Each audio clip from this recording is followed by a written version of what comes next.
નકલી ડેપ્યુટી મામલતદાર બની નોકરી આપવાના નામે ઠગાઈ કરનાર યુવતી વલસાડ પોલીસના સકંજામાં આવી છે। મૂળ પારડીના અંબાચ ગામની રહેવાસી અને હાલ તાપીના સોનગઢમાં રહેતી 23 વર્ષીય નિમિષા પટેલની પોલીસે ધરપકડ કરી છે। ઝડપાયેલ યુવતી પર નકલી ડેપ્યુટી મામલતદાર બનીને વલસાડ જિલ્લાના 4 યુવકોને નોકરી આપવાના નામે 9.59 લાખની ઠગાઈ કરવાનો આરોપ લાગ્યો છે। માત્ર 12 ધોરણ પાસ આરોપી નિમિષા પટેલ નકલી ડેપ્યુટી મામલતદાર બનીને કલેક્ટર ઓફિસમાં પીએ અને ડ્રાઈવરની નોકરી અપાવવાના બહાને યુવકો સાથે ઠગાઈ આચરી છે। ઠગાઈ કરવા માટે આરોપી યુવતીએ ડેપ્યુટી મામલતદારના નકલી આઈ કાર્ડ પણ બનાવ્યું હતું।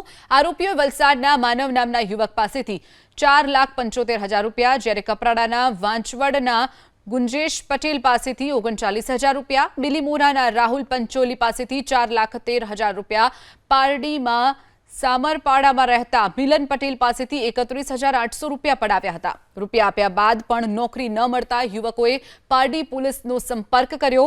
યુવાનોની ફરિયાદના આધારે પારડી પોલીસે આરોપી યુવતી નિમિષા પટેલની ધરપકડ કરી છે।